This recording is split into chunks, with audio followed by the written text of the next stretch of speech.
Hello my dear students, कैसे हैं आप सभी। आई होप आप सभी अच्छे होंगे और आप लोगों की जो स्टडी है वो भी बहुत अच्छे से चल रही होगी। बच्चों, जैसा कि आप जानते हो, आपकी क्लास 7 सोशल साइंस की जो न्यू बुक है एनसीईआरटी की, exploring society India and beyond, ये आ चुकी है और हमने इसकी शुरुआत भी कर दी है। हमने फर्स्ट चैप्टर को शुरू किया है और उसके पार्ट फर्स्ट में हमने जो आपका चैप्टर फर्स्ट है ज्योग्राफिकल डाइवर्सिटी इन इंडिया, इसको स्टार्ट किया है, जिसमें हमने पार्ट फर्स्ट में इस चैप्टर के हिमालय माउंटेन्स के बारे में पढ़ा था। हमने ये जाना था कि हिमालय माउंटेन्स जो है वो कैसे फॉर्म हुए हैं, इनकी क्या क्या कैटेगरी हमें देखने के लिए मिलती है और हिमालय माउंटेन्स जो है वो हमारे लिए इंपॉर्टेंट क्यों है। तो जिन बच्चों ने अभी तक इस वीडियो को नहीं देखा है तो आप पहले उस वीडियो को देखिए, क्योंकि तभी आपको जो आगे की पार्ट्स हैं इस चैप्टर के वो समझ में आएंगे। तो चलिए बच्चों, वीडियो की शुरुआत करते हैं। आज की वीडियो में हम लोग डिस्कस करने वाले हैं इंडिया में कोल्ड डेजर्ट के बारे में, और साथ ही साथ जो हमारे इंडिया में हमें प्लेन्स देखने के लिए मिलते हैं, स्पेशली गैंगेटिक प्लेन्स के बारे में हम लोग जो है आज की वीडियो में समझेंगे। तो बच्चों, काफी इंटरेस्टिंग होने वाली है आज की वीडियो, बहुत कुछ आपको जानने के लिए आज मिलेगा। तो चलिए वीडियो की शुरुआत करते हैं। बच्चों, जैसा कि आप जानते हो, डेजर्ट किसे बोला जाता है? डेजर्ट एक ऐसे एरिया को बोला जाता है, एक ऐसे जो है आपका लैंड फॉर्म्स को बोला जाता है जहां पे हमें काफी लो रेनफॉल देखने के लिए मिलती है, स्पार्स वेजिटेशंस यानी कि काफी कम जो वेजिटेशंस है वो हमें देखने के लिए मिलते हैं। वहाँ पे जो टेम्परेचर है काफ़ी एक्सट्रीम भी होता है और लिमिटेड एनिमल लाइफ हमें देखने के लिए मिलती है, और जो वहाँ की सॉइल है वो कैसी होती है, ड्राई होती है। तो इन सब फीचर्स के कारण हम उस पर्टिकुलर एरिया को क्या बोलते हैं, डेजर्ट बोलते हैं। अगर बच्चों हम बात करें डेजर्ट की, तो डेजर्ट मेनली 2 टाइप्स के होते हैं। एक तो होता है आपका कोल्ड डेजर्ट, ठीक है, और दूसरा जो टाइप होता है आपका उसको बोलते हैं हम हॉट डेजर्ट। और आप जानते हो बच्चों, हमारे इंडिया में, हमारे प्यारे देश भारत में, ये दोनों ही टाइप के जो डेजर्ट है वो हमें देखने के लिए मिलते हैं। आज की जो वीडियो है उसमें हम कोल्ड डेजर्ट के बारे में हम लोग डिस्कस करेंगे, इसको समझेंगे, और इसकी जो नेक्स्ट पार्ट होगी उसमें हम इंडिया के हॉट डेजर्ट के बारे में क्या करेंगे, डिस्कस करेंगे। तो चलिए बच्चों शुरू करते हैं। जैसा कि आप जानते हो, हमारे इंडिया में जो कोल्ड डेजर्ट है वो किसे बोला जाता है, जो हमारा लद्दाख है ना। आप सब जानते हो लद्दाख क्या है, प्रेजेंट टाइम में इंडिया का एक यूटी है, एक यूनियन टेरिटोरी है, ठीक है। तो जो लद्दाख है उसको बेसिकली कोल्ड डेजर्ट भी बोला जाता है, जहां पे विंटर में टेम्परेचर आप देखो -30 डिग्री सेल्सियस से भी बिलो हो जाता है, ठीक है। इसके बाद अगर हम बात करें, जो ये लद्दाख का रीजन है, ये जो कोल्ड डेजर्ट है, यहाँ पे हमें काफी जो है मतलब बहुत ही लो रेनफॉल देखने के लिए मिलती है। यहाँ का जो लैंडस्केप है, ये जो एरिया है वो काफी रग्ड है। इसके साथ साथ जो यहाँ पे एरिया है वो कैसा है, रॉकी टेरेन हमें देखने के लिए मिलती है। डीप वैलीज भी जो है वो हमें कोल्ड डेजर्ट में देखने के लिए मिलते हैं लद्दाख में। और यहाँ पे बच्चों बहुत ही एक फेमस लेक भी है, उसका क्या नाम है, पेंगोक लेक, है ना। पेंगोक सो इसको बोला जाता है, और सो का मतलब होता है बच्चों लेक। तो बेसिकली ये हमारे जो कोल्ड डेजर्ट है इंडिया के, लद्दाख के बारे में हमें देखने के लिए मिलता है। अगर हम बात करें बच्चों, तो ये जो टेरेन है ये बेसिकली कैसा हमें देखने के लिए मिलता है, यहाँ का जो सरफेस है, यहाँ का जो एरिया है, ठीक है, वो हमें मून की तरह देखने के लिए मिलता है, इसीलिए इसको मून लैंड भी कहा जाता है, ठीक है ना।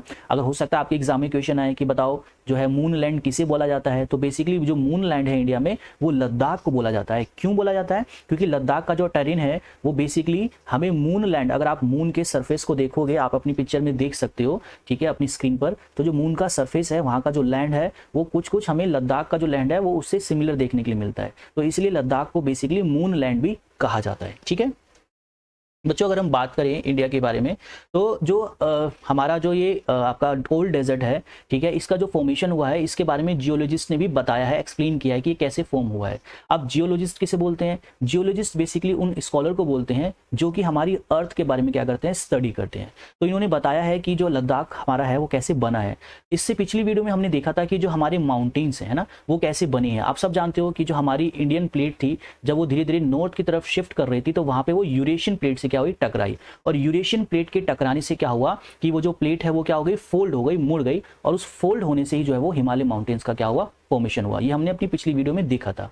बच्चों, क्या आप जानते हो कि ये जो रीजन था जहां पे हमारी इंडियन प्लेट थी, और जब इंडियन प्लेट जो थी वो आपकी नॉर्थ की तरफ मूव कर रही थी, तो यहाँ पे एक सी हुआ करता था, और उस सी का क्या नाम था, टेथिस सी था, ठीक है। क्या नाम था उसका बच्चों, टेथिस सी था। और तो जब इंडियन प्लेट यूरेशियन प्लेट से टकराई, ठीक है, तो इसके टकराने से क्या हुआ कि ये जो एरिया था, ठीक है, वो धीरे धीरे क्या होने लगा, फोल्ड होने लगा। और यहाँ पे जो रॉक्स हमें देखने के लिए मिलती हैं बेसिकली वो मेनली किससे बनी है, वो आपकी मेनली सैंड से बनी है और क्ले से बनी है। क्यों? क्योंकि यहाँ पे पहले एक ओशियन हुआ करता था, और उस ओशियन का क्या नाम था, टेथिस सी नाम था, ठीक है।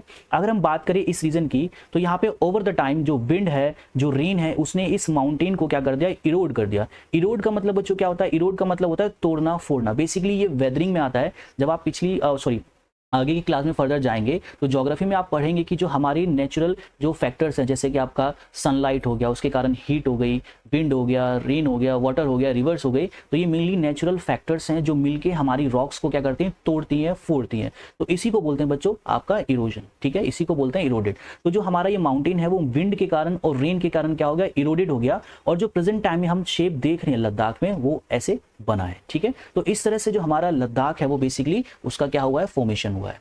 बच्चों अगर हम बात करें कि जो हमारा लद्दाख है, यहाँ का जो क्लाइमेट है ना, वो कैसा है, काफी हमें जो है हार्श कंडीशन हमें यहाँ के क्लाइमेट की देखने के लिए मिलती है। और Ladakh is a home to unique wildlife, हमें यहाँ पे यूनिक वाइल्ड लाइफ भी देखने के लिए मिलती है, जैसे कि यहाँ पे हमें स्नो जो लेपर्ड्स हैं वो देखने के लिए मिलते हैं, आइबेक्स हमें देखने के लिए मिलते हैं, और आपका तिब्बतियन जो एंटीलोप्स हैं वो भी हमें देखने के लिए मिलते हैं। तो कुछ यहाँ पे काफी वैरायटी जो हमें वो वाइल्ड लाइफ की देखने के लिए मिलती है।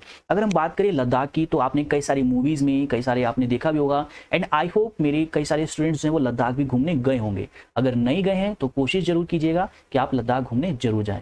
बच्चों अगर हम बात करें लद्दाख की, तो यहाँ पे जो लोग रहते हैं उनकी लाइफ काफी सिंपल हमें देखने के लिए मिलती है, और ये जो रीजन है यहाँ पे कई सारी एंशिएंट मोनेस्ट्रीज भी हमें देखने के लिए मिलती है। मोनेस्ट्रीज किसे कहते हैं, मोनेस्ट्रीज एक ऐसा प्लेस होता है जहाँ पे मोंक्स वगैरह रहते हैं, ठीक है, और यहाँ पे कई सारे कलरफुल फेस्टिवल्स को भी सेलिब्रेट किया जाता है, जैसे कि आपका लोसार हो गया और हेमिस फेस्टिवल हो गया, ठीक है। बच्चों आप क्या जानते हो कि जो लोसार फेस्टिवल है ये आपका जो लद्दाखी रीजन है, जो लद्दाखी पीपल है उनका क्या है, ये न्यू ईयर है। क्या है बच्चों, ये न्यू ईयर है। जैसे आप देखोगे कि इंग्लिश न्यू ईयर होता है जो 1 जनवरी को शुरू होता है, वैसे हमारे हिंदू रिलीजन में जो है नव वर्ष होता है ना। तो इसी तरीके से जो लद्दाखी पीपल है वहाँ पे उनके कल्चर में हमें जो उनका न्यू ईयर है उसको बेसिकली क्या कहा जाता है, लोसार कहा जाता है। तो जब लोसार आता है, जब न्यू ईयर आता है, तो उसको काफ़ी ब्यूटीफुल तरीके से वहाँ के लोग जो है वो क्या करते हैं, सेलिब्रेट करते हैं। इसके अलावा वहाँ पे एक और इंपॉर्टेंट फेस्टिवल है जिसका नाम है आपका हेमिस फेस्टिवल। हो सकता है आपके एग्जाम में आपको देखने के लिए मिले कि बताओ बच्चों कि लद्दाख में मेनली कौन कौन से फेस्टिवल सेलिब्रेट होते हैं, या फिर लद्दाख के न्यू ईयर को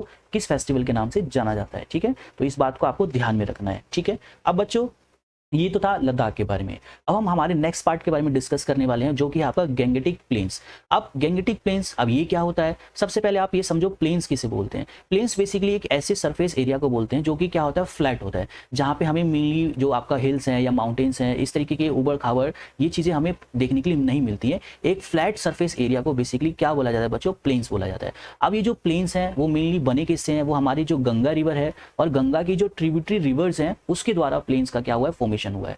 तो अब हम देखेंगे कि ये जो गैंगेटिक प्लेन्स हैं, ठीक है, ये जो मैदानी इलाके हैं, इनका फॉर्मेशन किस तरह से हुआ है, ठीक है।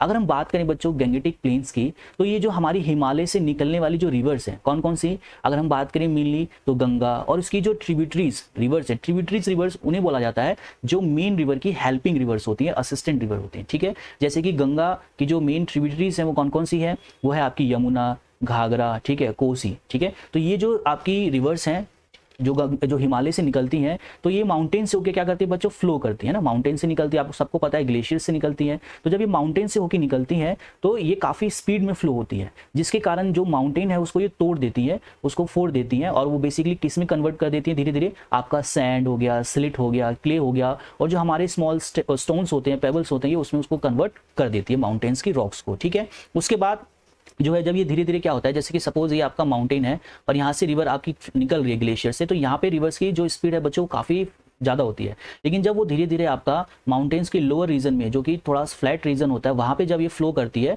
तो रिवर की जो स्पीड है वो क्या हो जाती है, लो हो जाती है, जिसके कारण जो ये अपने साथ एरोडेड मटेरियल लेके आई है, जो इसने आपका स्लोप्स पे तोड़फोड़ की है, तो धीरे धीरे जो रिवर्स है वो इसको यहाँ पे जमा करना शुरू कर देती है, और इसी से किस चीज़ का फॉर्मेशन होता है, आपका प्लेन्स का फॉर्मेशन होता है। तो ये जो रिवर है, ठीक है, ये जो रिवर्स है, इन्होंने क्या करा, ये जो सेंडिमेंट्स, अब सेंडिमेंट्स बेसिकली किसे बोलते हैं, यही जो रॉक्स को, जो माउंटेन्स की जो रॉक्स को रिवर्स ने तोड़ा, किस में कन्वर्ट किया, सैंड में किया, स्लिट में किया, क्ले में किया और स्मॉल स्टोन्स में किया, तो इसी को बेसिकली क्या बोला जाता है, सेंडिमेंट्स बोला जाता है। तो जब हमारी रिवर्स आपकी माउंटेन्स के स्लोप रीजन से आपका प्लेन सरफेस में एंटर करती है, तो धीरे धीरे इन सेंडिमेंट्स को जो आपकी रिवर है वो डिपॉजिट करना शुरू कर देती है, और काफी बड़े एरिया में क्या करती है, ये डिपोजिशन करती है, जिसके कारण हमें क्या देखने के लिए मिलता है, एक फ्लैट और फर्टाइल जो प्लेन है वो हमें देखने के लिए मिलता है। तो इसीलिए इस रीजन को क्या बोला जाता है बच्चों, इस रीजन को बोला जाता है आपका गैंगेटिक प्लेन्स। क्यों, क्योंकि मेनली जो ये गंगा रिवर है और जो गंगा की ट्रिब्यूटरीज रिवर्स हैं उसके सेंडिमेंट्स के द्वारा जो वो लेके आई थी माउंटेन से, रॉक्स को तोड़कर फोड़कर, तो उसको जब उसने डिपॉजिट करना शुरू कर दिया प्लेन एरिया में, तो इसी को बेसिकली क्या बोला जाता है, गैंगेटिक प्लेन्स बोला जाता है।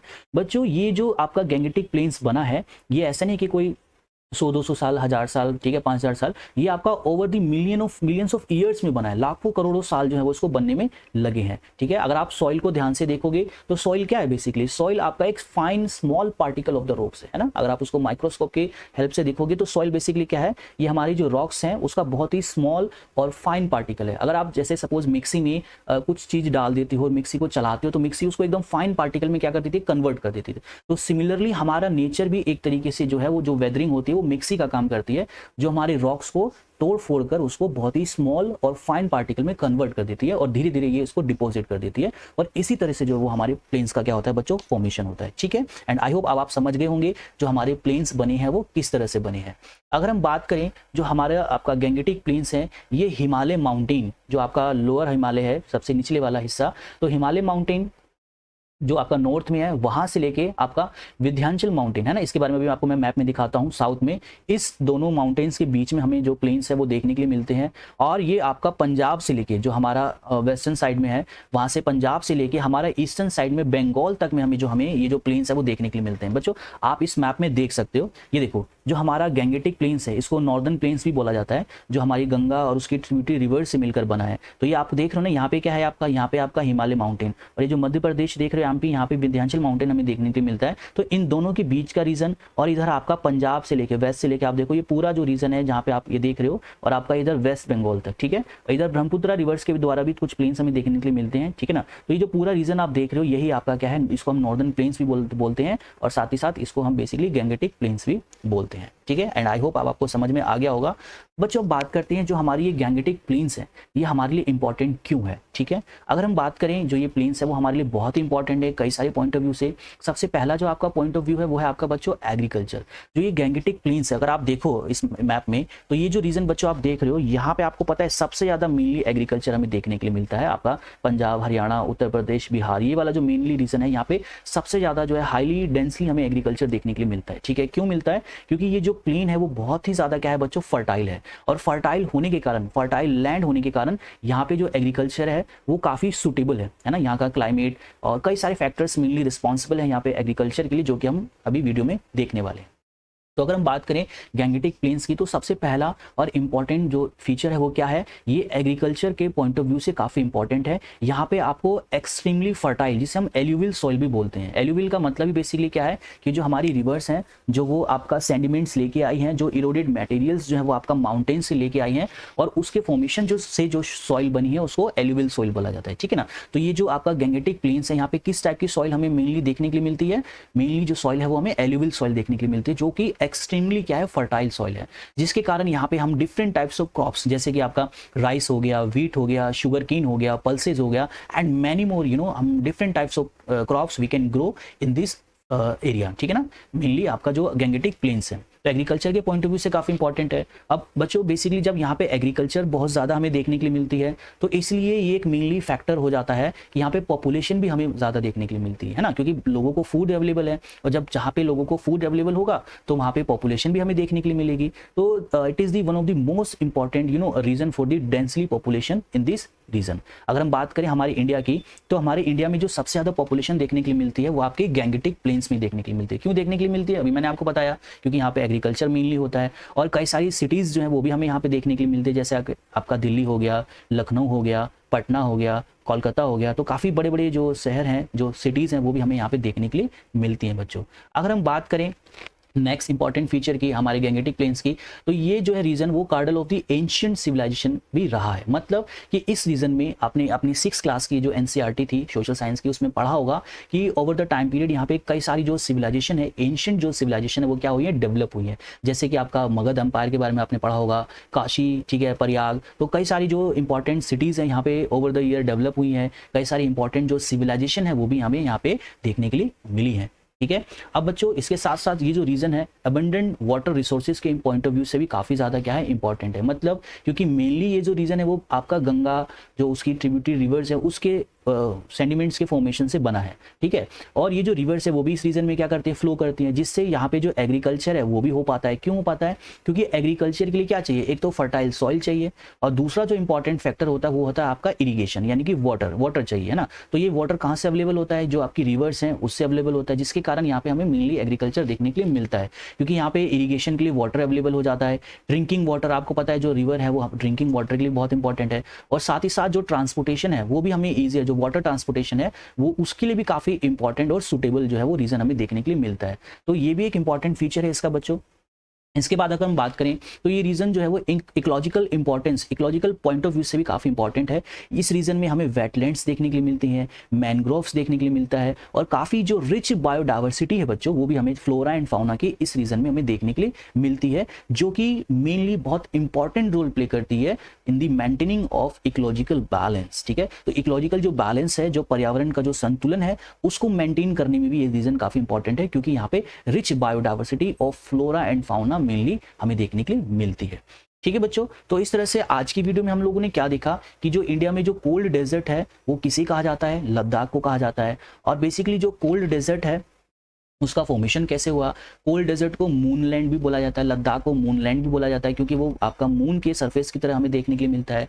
इसके बाद वहाँ पे दो इंपॉर्टेंट फेस्टिवल्स के बारे में हमने देखा, जो मेनली वहाँ का फेस्टिवल है लोसार, ठीक है। इसके बाद हमने गैंगेटिक प्लेन्स के बारे में बच्चों देखा, जो हमारे गैंगेटिक प्लेन्स हैं वो कैसे बनी हैं, ठीक है, जो गंगा और उसके जो ट्रिब्यूटरी रिवर्स हैं उसके द्वारा इसका फॉर्मेशन हुआ है, ठीक है ना। और ये हमारे लिए क्यों इंपॉर्टेंट है, क्योंकि जो आपका गैंगेटिक प्लेन्स है यहाँ पे मेनली एग्रीकल्चर को ये जो रीजन है वो हमें सपोर्ट करता है, जिसके कारण यहाँ पे different types of crops grow की जाती हैं, डिफरेंट टाइप्स ऑफ जो आपका फूड है वो हमें देखने के लिए मिलता है, और जिसके कारण इस रीजन में काफ़ी हाईली जो पॉपुलेशन है, डेंसली जो पॉपुलेशन है वो भी हमें देखने के लिए मिलती है, और यहाँ पे जो वाटर की अवेलेबिलिटी है वो भी हमें अच्छी देखने के लिए मिलती है, जिसके कारण ये रीजन जो है वो हमारे लिए बहुत इंपॉर्टेंट हो जाता है। और इन द लास्ट ये जो रीजन है वो मेनली हमारा जो रिच बायोडाइवर्सिटी है फ्लोरा एंड फाउना की, उसको भी क्या करता है बच्चों, सपोर्ट करता है। तो इन सारे पॉइंट ऑफ व्यू से जो हमारा गैंगेटिक प्लेन्स है, ठीक है, वो हमारे लिए क्या हो जाता है, इंपॉर्टेंट हो जाता है। तो बच्चों आज की वीडियो यहीं तक, मैं वीडियोस को थोड़ा शॉर्ट रख रहा हूं ताकि काफ़ी लॉन्ग ना हो जाए। इससे जो नेक्स्ट वीडियो आएगी इस चैप्टर की, उसमें हम जो हमारा इंडिया का जो ग्रेट इंडियन डेजर्ट है, जिसको थार डेजर्ट भी कहा जाता है, इसके बारे में जानेंगे, ठीक है। ये कैसा डेजर्ट है, ये एक हॉट डेजर्ट है। आई होप आपको आज की वीडियो काफ़ी पसंद आई होगी। मिलते हैं बच्चों नेक्स्ट वीडियो में, तब तक के लिए आप सभी अपना ध्यान रखिएगा। Take care, bye bye.